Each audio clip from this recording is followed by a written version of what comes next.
Hello, everyone. Welcome to this Instagram Live. I'm gonna put this over here. All right. Awesome. Very good.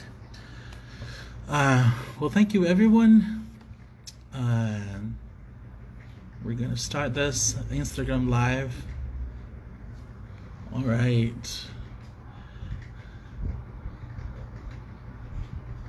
Thank you for everyone who's joining. Welcome for this Instagram session. Today we are going to do our second interview for the pre-departure orientation series that we're doing. Last week we had a great takeover with Paulina and follow-up interview with Jorge and Paulina. And today, this week, we had an awesome takeover by Fernanda, which I see already here. And we're going to invite her to join us in a few seconds. So thank you everyone who is here for this interview. All right. Awesome. Hold on.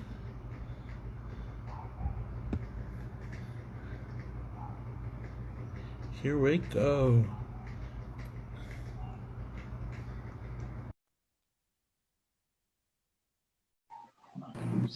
I'm doing this correctly. Hi, Hello! Fernanda. Hey guys! Sorry, this is the first time that I've ever done this, and like I'm trying to set up everything.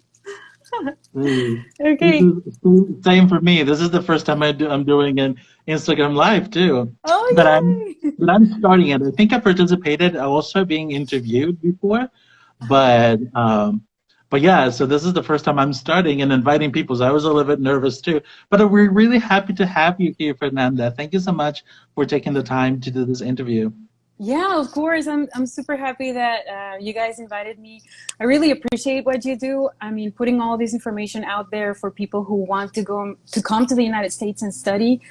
This is amazing because maybe a few years ago when I started, there was a lot of information that I didn't know, Mm, and there were some resources, but they were kind of scattered all over. So you have mm, to kind of go and dig and like ask different people and maybe your friends and stuff like that.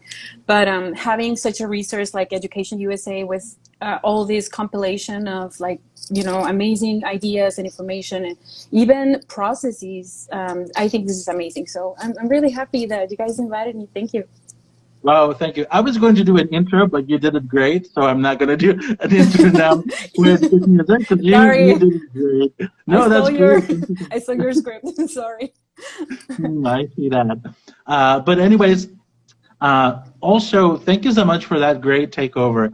I was following all of the things that you did. I think it was really interesting that you took us from things like going to the DNV and doing your driver's license and things like that. I think that is such a great example of things that international students are going to be doing. And I was thinking, did you plan it to do it like this, or was it just like a coincidence that you were doing your DNV on the same day that you were doing the takeover? But thank you so much for that. I really enjoyed it. And I know that also a lot of people also enjoyed it. Did you have fun doing it?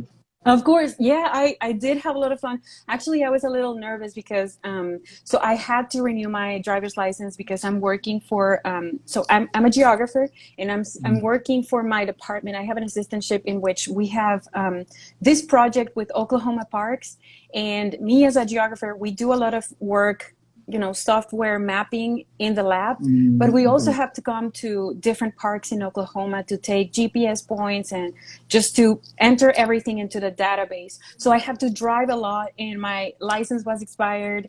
Mm. So I was like really nervous, and I told Education USA, like, guys, I'm so sorry, I'm gonna have to go to the DMV. I'm not sure if I'm gonna be able to like do this. And they were like, no, this is great. I mean, this is something Right. that a grad student or maybe an international student that will like to drive in the United States will have to go Right. through. So it's Mm-hmm. great that you're talking a little bit about that process too. So yeah, it was a fortunate coincidence. I have to Right. spend some time in the DMV, but yeah. So yeah, It it was fun. worked. It worked beautifully. So it worked beautifully.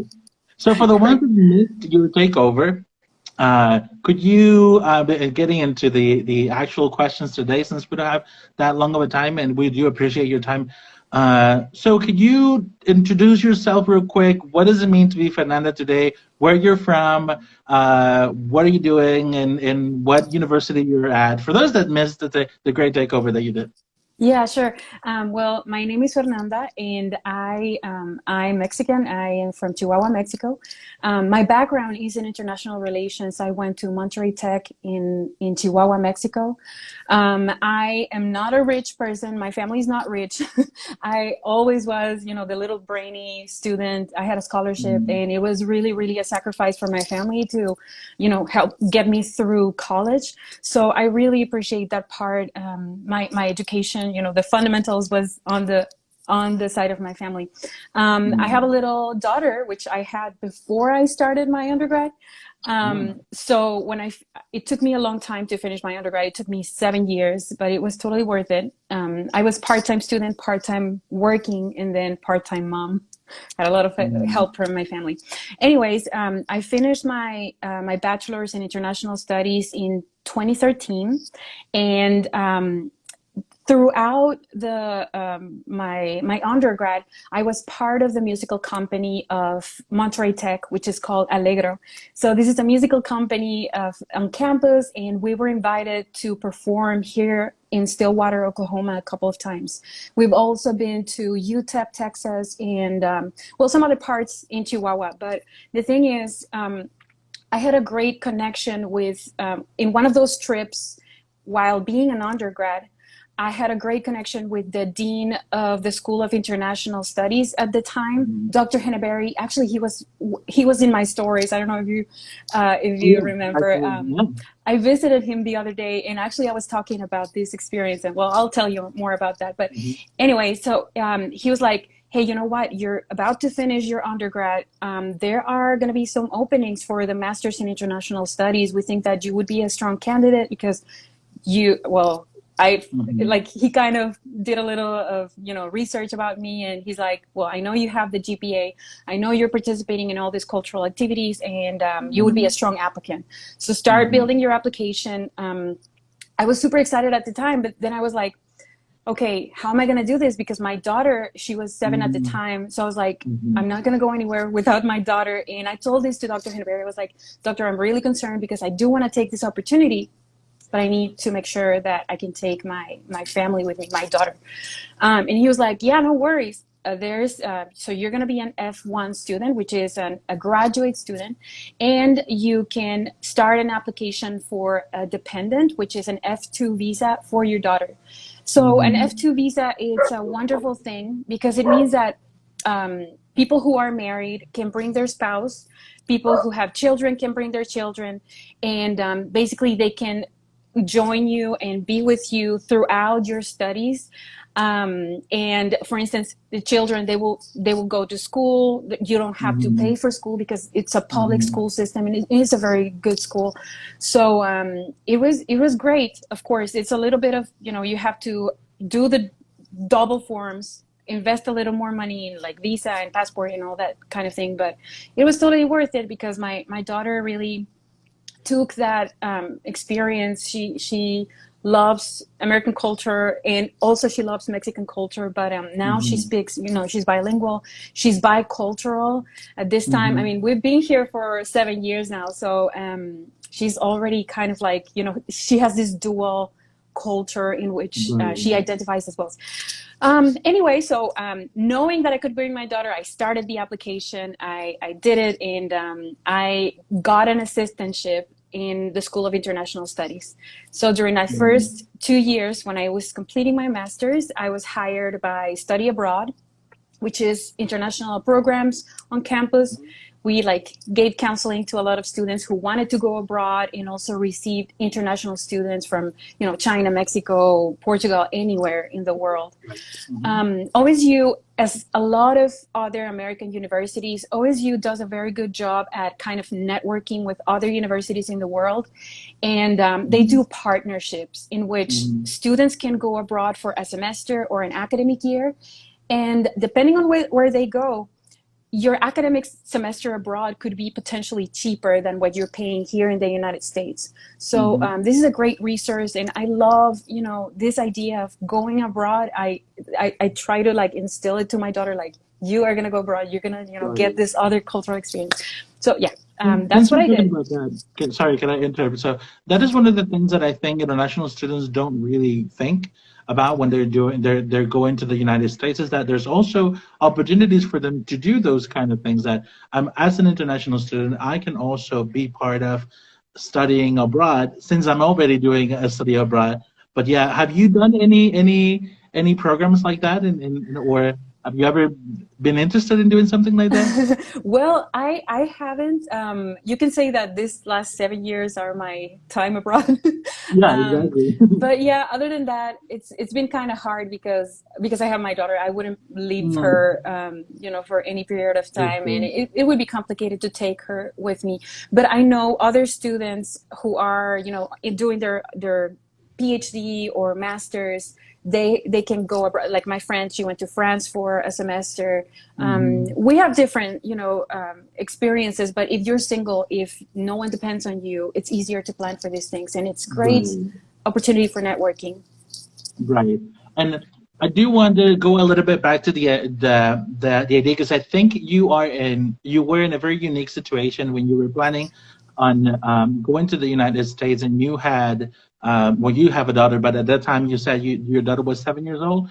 Um, I have heard that for some applicants, that is like a this is not for me. I have my daughter right now. Maybe in 10 years when she's older or something. So what would be just, although this is not the aim of the session, because this is a pre-party orientation and we'll get to that. Sure. But I think it's a very unique in your situations that you are. What would be your advice to those applicants similar that are in your situation, but 7 years ago? So to me, right now, and this is again my personal opinion, but how I Right. see it is the sooner the better. Okay. The sooner because you okay getting into a graduate program is kind of hard. I mean, it's not like when you're an undergrad you have some freedoms, you have some, you know, you can slack a little bit, but when you're a graduate student you're an adult, so your professors, your department, the researchers you're collaborating with, they're expecting more from you, right? So I think that the demands are really high, so the sooner you can take the advantage of an opportunity like this, the better. Another thing is never is too late. I have a friend who's she's practically entering her 50s. Her sons are already in their 20s, and she's starting the PhD. So that's wonderful. But if Yeah. your idea of a PhD, if you're thinking, okay, well, for a master's, I mean, I would say any time is good. But if Right. you're thinking of completing a master's and then continuing and doing the PhD and then going into, you know, being an academic and all that kind of thing, Mhm. it would be better if you start soon. Just because it's a long, long time. If once you got your PhD and you start working for an institution like OSU, Oklahoma State University, or you know, other universities in the Mhm. United States, it's going to take a while for you to get tenure, which is Mhm. trabajo de planta, right? In Right. Spanish, like Mhm. your position secured. Mhm. So yeah, the sooner the better. You're never, it's like having children, right? It's never, you're never going to find a perfect time to do so. So, you know, let's start now. As soon as you can, Right. start getting all your paperwork together and do it. You're not going to regret. Awesome. And I just want to say that you're really such an inspiration for students that are like that, and that they say that I might be experiencing some hardships, but it is possible to do it. So also going back a little bit to the idea of the pre-departure orientation, that we're trying to also there might be some students that are a little bit anxious, or that they're going to be traveling soon. They're planning on what to pack, what not to pack, and things like that. So going back and making you remember a little bit, what was the first thing that you did when you arrived to Oklahoma State University? Oh my gosh. Okay. Well, my roommate at the time, which is one of my best friends, she picked me up from the bus station because so I'm from Chihuahua, Mexico, right? So I took a bus that took like maybe 20 hours to get here. You So did that. it You was, did by bus. yeah, I did my bus. It Okay. was really expensive to take a plane from Chihuahua to Dallas to Oklahoma City. Well, it was two Okay. planes, right? It was Right. really expensive, so I took a bus, and it was a really exhausting experience. So the first thing I did, she picked me up and she took me to a great place to eat, and that's the first thing we did. Um, Good. yeah. So, well, my advice is. S especially if you're going to cross, an international border, you never know how long they're going to have you waiting, because sometimes you're with your fresh paperwork, and then they still need to process some more paperwork and your permit and your I-94, which are just official forms. So Mhm. just prepare to spend a long time in transition, either at the airport or if you're traveling by bus or by car Okay. at the checkpoint, the immigration checkpoint. It's Okay. sometimes, you kind of get the idea that, oh, these people, they just want to make me mad, or they're just, making me wait Mhm. more, and you get kind of anxious, but they just have a lot of work, I guess. Mhm. Sometimes they take forever. So yeah, just prepare to spend some time at immigration, and Okay. yeah. That's good. That's good advice. Regarding funding, you said that you have assistantships. If you've had assistantships, some of our viewers might be also going into starting some assistantship, either graduate assistant or teaching assistantships. So, what would be your advice for that work, study, and personal life balance? Because it's going to be heavy. So, what will be and especially you also that personal life meant also taking care of your daughter. So how are you managing that? What has been your experience and what suggestions do you have? Well, it took me some time to really adjust and kind of find a balance in my life. The first 2 years when I was doing my master's, I really, I was going under a lot of stress and anxiety. I had my daughter. I felt like super, super lonely. And I had Mm, my family over the phone, and I talked to them every day. right. But still is not the same. So I guess during my second year in the master's, I decided to go for psychological therapy. I got a counselor, and I got some, Mm, really good advices. My advice for you guys would be, there's a lot of resources on campus for undergrads and for grad students, okay. for mental health, for counseling, or for, psychological or psychiatric services if you need it. Well, anyways, that counselor helped me a lot, to kind of see what my priorities were, and don't feel bad for saying no to projects. Don't feel bad for Mm, saying no to certain experiences when you have something in mind, when you're focused. It's fine if you just want to meet your goals. Now, mm, after this experience, I met my husband, and he's a runner. And I used to be a runner sometime, and then I kind of retook that passion. And now we have a very strong group of friends on campus that we run with. And it's a just surround yourself with people who share the same interests in you. mm, Try to share something with your partner, with your children, or with your closest friends, and don't lose your focus, and like kind of use those your family to kind of push you through this, and never be afraid of asking for help, because that's really, mm, really important. It's a brave thing to do. So the mm. smart thing to do and the brave thing to do: ask for help, ask for counseling if you feel like you're struggling. And there's plenty of resources on campus. I'm sure that Oklahoma State is, I mean, we are one of the healthiest campus according to, what I've read.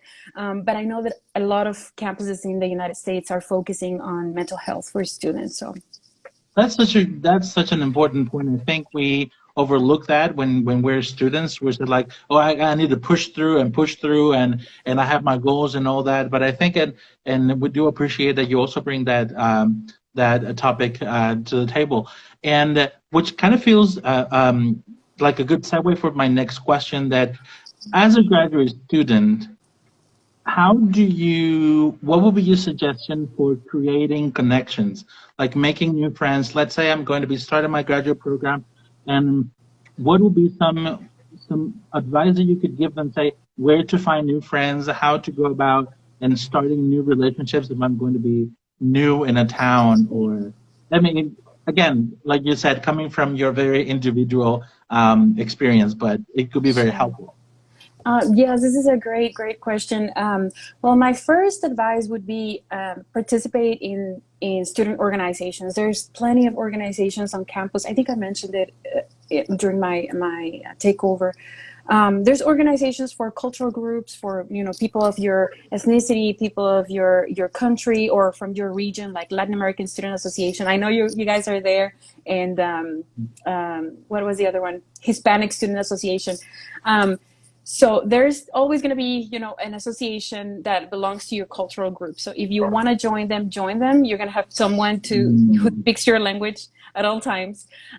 Something else is look for, groups of people who share the same interests. For instance, I'm interested in feminism. So there's a feminist student mm, association on campus. Also, from my department, we have FOG and we have GTU, the Geographic. It's an honor society. okay. So whenever you're invited, if you have good GPA and if you're kind of like consistent in your classes and everything, you sometimes you're invited to participate in honor organizations, and that's a great opportunity to get scholarships, to attend events and conferences that will help you build networks and meet potential employers, meet potential collaborators, or meet people who work in companies that you would like to join. Yes, look for those student organizations, and I think every campus should have also an international student organization that Mhm. everybody will participate in. What we have at OK State is every year there are two main events: the International Bazaar and the Cultural Night, in which all of the student organizations that belong to cultural groups, they put, they dance or they sing or they, Mm, they it's kind of like a showcase of their culture. So mhm. attend as many events as you can and just take advantage of here in the United States, everything is kind of reactivating with vaccinations and all. Mhm, And mhm. hopefully we're gonna get out of this pandemic and everything will reactivate. So yes, take advantage of events happening on campus, because you never know when you're gonna meet, your future employer or Right. someone who will work with you.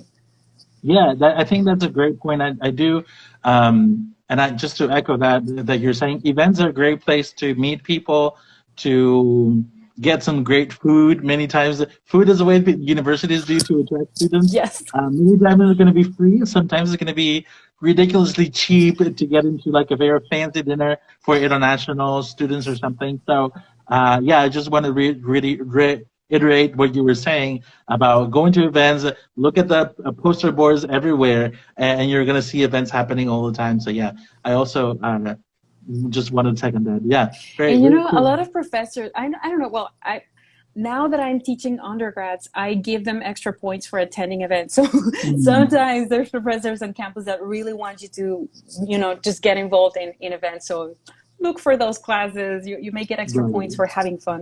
It's fun. Right, right. And it's funny that you mentioned also your teaching assignments now, because I that was my follow-up question. Seriously, are you looking at my notes? 'Cause I I am. right. Because that is my next question. Because also we might have um, some attendees, some viewers that are also going into teaching assignments that are going to be teaching, and that might also put an extra layer of anxiety because you're not just going into a new country for a new graduate school, but at the same time you're going to be assigned to be teaching in a new environment. So from your experience as a Mexican international student, what are some of the advice that you can give to these new teaching assistants that are going to be having responsibilities, especially when they've never taught domestic American students? Well, it is challenging. I'm not gonna lie, guys. Mhm. It is challenging. It is okay to feel a certain level of anxiety. Um, Usually, your department is going to give you something like an assignment that they know you will, accomplish, because they trust you. Mhm. They want you to develop professionally as you're completing your degree. So that's what happened in my case. They gave me the first class that I thought was physical geography, which is not my strongest. I'm a geographer, but like I'm more like an international geographer, in which I look at Mhm. different, a cultural geographer. I look at different cultures. Mhm. It's more like on the human side and cultural side of geography. And physical geography is not my strongest suit, but they needed me to teach that, so Mhm. I did it. I asked all of the other teaching assistants for their notes, their PowerPoints, previous labs, because we have a lab every week and stuff like that. And I got a lot of help. However, I mean, I still had to go and sit down at their labs and like take notes and just learn, basically like 1 week before my students, or maybe a few days before my students, learn how to do things, because a lot of the things I didn't know, from maybe I kind of remembered from high school, but yeah, physical geography, not my thing. However, it was challenging at the beginning, but your students will always know when you're genuinely interested in their Mhm. learning. So Mhm. just put your soul to it. Everything will be fine. If you don't know something, it's fine to say, you know what, I can look into that, Mhm. and just look into that and then come with an answer later. You don't have to know everything immediately. Sometimes students know that you're learning at the same time, and make sure to Right. tell them, hey guys, I'm a student too. I have my own Mhm. schedule. I have my professors and my own demands. So Mhm. these are my office hours, and I'm open whenever my office hours are there. But like, other than Mhm. that, I really can't help you. So Mhm. yeah, sometimes I give a lot of advice to my students that I don't take myself, like don't Mhm. procrastinate, don't leave everything for Right. the last minute, stuff like that. But you end up doing that. But yeah, and then later, after teaching physical geography, I was teaching cultural geography and then geography of Latin America. And it was amazing, because it's sort of like what really makes me feel passionate about, talking about Mhm. social issues, talking about cultures, talking about ethnicity and religion, and how all of those different dimensions of human life kind of have an effect on people, how people Mhm. shape nature and landscapes, and how landscapes have an effect on people's lives as well. So Wow. this idea of interconnectedness, that's something that I really, really want to transmit to my students. And I did a good job. Like, always recognize when you're doing a good job and when you're Right. putting a lot of Exactly. effort, because Mhm. you are, and you're learning. It's okay to fail, but if you're like putting your heart and your soul to it, your students will appreciate that. Mhm. And yeah, it's been a growing experience, and Mhm. uh, a slow and gradual learning experience for me, but totally worth it. And it's great what you're saying. It's also it's reassuring that we will all make mistakes. It's a learning process for everyone, and people know that, and you should be okay also with knowing that you're not a perfect person. But I really and really your passion comes through, and I'm sure that also your students feel that when you're teaching. So it sounds really really interesting. You're making me want to read more about human geography and all the things that Yes, you say. comes That's great. everybody, join geography. Right, Take the geography exactly. course. Right, right, exactly. So I saw a question in the feed that also leads to my almost my last question for you. And as future students are looking into travel arrangements and plane tickets and things like that, they're probably thinking what to pack and what not to pack. And I saw a question that talked about what is the weather like in Oklahoma all year. So think what would be your suggestion regarding that? Is that what can you say? Don't bring this.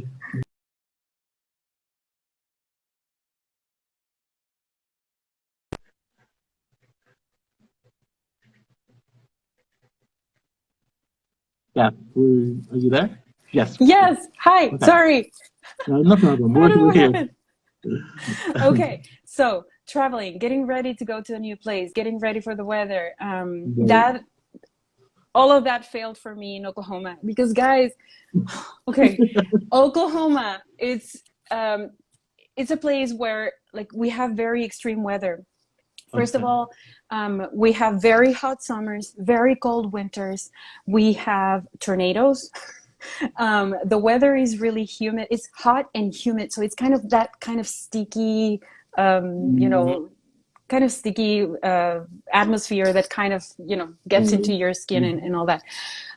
So yeah, really what I really would focus on packing is walking shoes, good walking shoes, shoes that really give you good support, because you're going to be walking from, you know, campuses in the United States, usually, except for maybe New York and Maryland and those places that maybe build up. But in a lot of places, campuses are really, really wide, and you have to go from one building to another, and you have to walk 3-4 miles in a day. And really, you will appreciate and you will love if you have good support and good walking shoes. So don't hesitate in investing in good walking shoes. The other thing is pack light, but do bring a jacket. Do bring maybe two sets of formal clothes. And what else? Yeah, just basics, but really, really light. And here, I mean, cheap.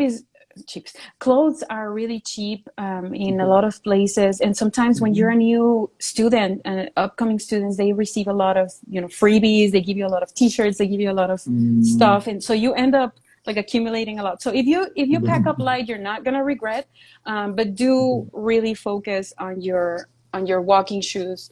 And yeah, basically that's it. And if you're into like running or walking or something like that, bring your Pacer, your Fitbit, your Garmin or whatever, and just, you know, brag to everyone, hey, I'm walking a lot. I'm walking like 4 miles a day. Yeah. That's good. That's good. Well, thank you. I think that brings it over. I just want to check my if we touched base on, yeah. Yeah, so my last question, I think we're going to be closing with this one, and I think you received this one during the your takeover. But what was the hardest thing to get used to when you first arrived to the U.S.? Like, what was the hardest thing to get used to? Yeah. Well, the hardest thing to get used to that will never get easier will be not having my friends and family around. You know, that I still miss my people a lot. I think people and food, you know, street food, and just having accessibility to like different, you know, options of your own food. That's something that you never get used to. But if you really put some effort, you could get better at cooking.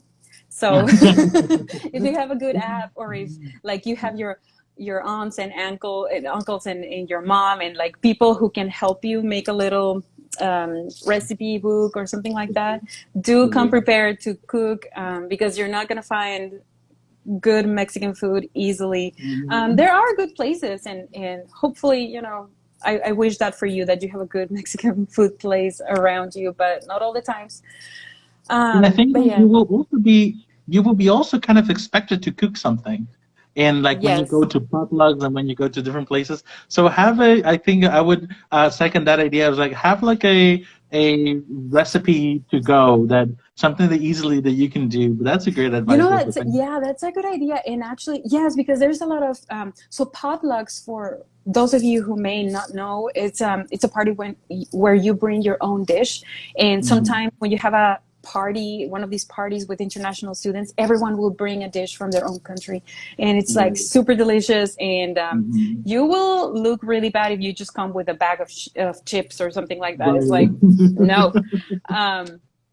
But yeah, no, that's a very good point. I like that idea. Yeah, do that. Learn one dish, and never be afraid of, you know, just showing up your culture to other people. But also don't be afraid to say no.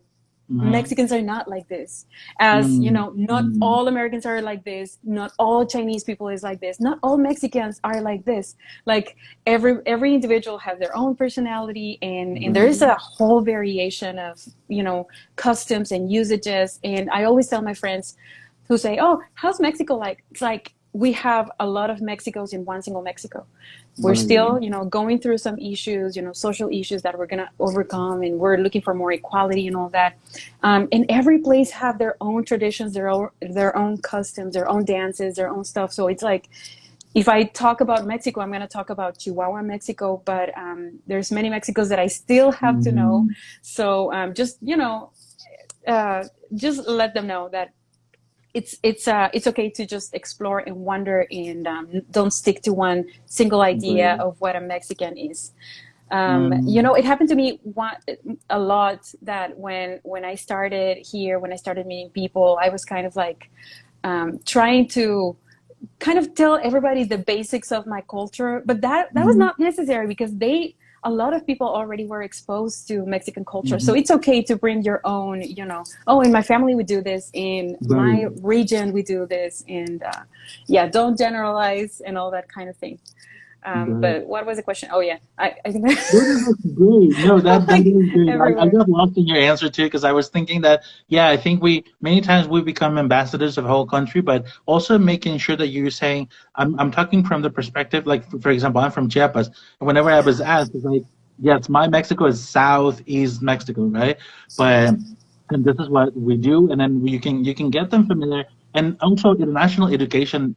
That's the great thing about international education is bringing people together and then doing and what Education USA also stands for, and it, mutual understanding and students like us moving to other places and showing how learning from the host country, but also in this case the United States, but also letting Americans and international students from other countries get to know also a different version of Mexico and getting to know professionals and academics and people that are doing also different things. So thank you so much for that, for bringing that up. I think we're getting to our time today. I just want to thank you so much for this great conversation. Thank you so much for inspiring us today and for giving those great pieces of advice for all of our students that are traveling.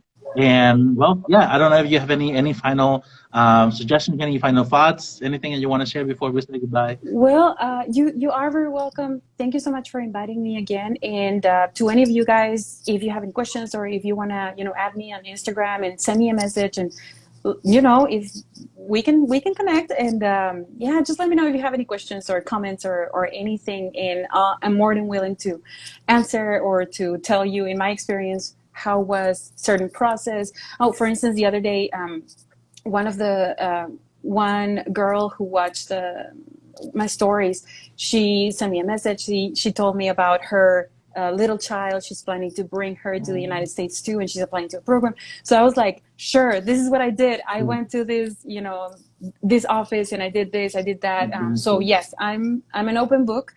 Yeah, let me know, and don't be afraid.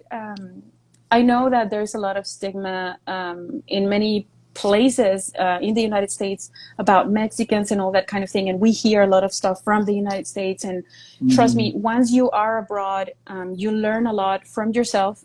You learn a lot from mhm, your family. You learn a lot from the culture, the host culture. mhm, So